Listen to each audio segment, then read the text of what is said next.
as she was concerned, Cameron was the sexiest, most handsome man alive, which wasn't helping matters. It would be a lie to say she hadn't thought about doing him, because she had. A part of her saw it as the perfect way to get him out of her system, right? Wrong. Another part of her saw it as dominance on his part, a sure victory for him. Eventually, he'd take her over, just as he'd enjoyed taking over corporations that suited his fancy. He had a reputation that made Genghis Khan look like a choir boy. Van? She turned back around to Sienna. Are you suggesting that I engage in an affair with Cameron, especially after what Harlan said? Sienna frowned and rubbed her stomach as she felt her baby kick. Forget about what Harlan Shaw said. As far as I'm concerned, an affair with Cameron sounds like a good plan to me. You're 26, old enough to know the score, and you and Cameron are spontaneous combustion just waiting to happen. I've never been around two more volatile individuals. And I'm not the only one who can feel the intensity, the passion when the two of you are in the same room. Do us all a favor and finally do something about it. Vanessa fought back the fear that ran through her at the mere thought of what would happen if she followed Sienna's suggestion. She would find herself at Cameron's mercy, become beholden to him as she had to Harlan, and the thought of that filled her with disgust. On the other hand, the thought of sharing a bed with Cameron and finally letting go, putting aside her dislike of him to appease her overworked hormones, suddenly replaced the fear with red-hot pleasure, wanton pleasure.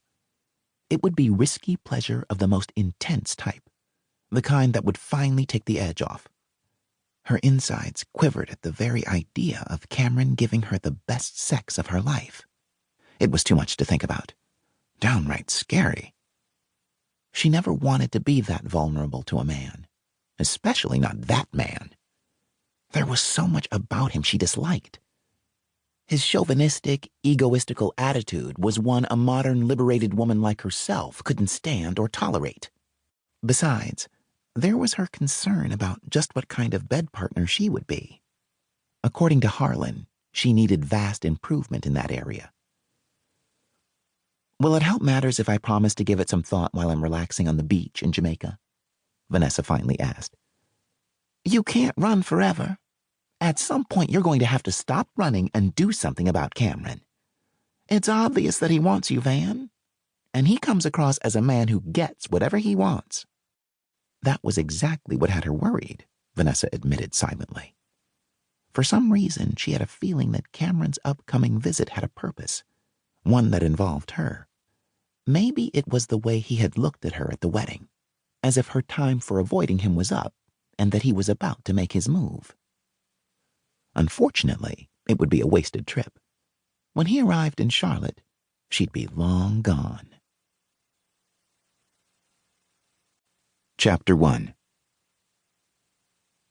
This is paradise, Vanessa thought, as she stood on the shore of the white sand beach that overlooked the deep blue waters of the Caribbean Sea.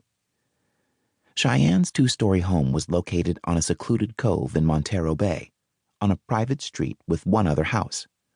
Other than the pool workers, who arrived at 9 and left by 5, Vanessa was alone, except for the 2 days a week that the housekeeper showed up.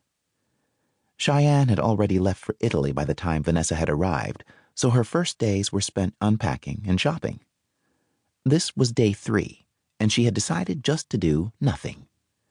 Since weather reports had predicted it would be another scorcher of a late July day, she stayed inside working crossword puzzles and sipping lemonade while reading a book she had picked up yesterday. Later that day, after the workers had left, she gathered up her large straw hat, her beach bag, which was stuffed with a bottle of wine and a glass, and a huge towel to head down to the beach. When she reached what she considered a good spot, she casually glanced around. This stretch of private beach was shared only by whoever was living in the house next door, and so far the place appeared empty. According to Helen, Cheyenne's housekeeper, the house had changed ownership several times, and rumor had it someone had recently purchased it.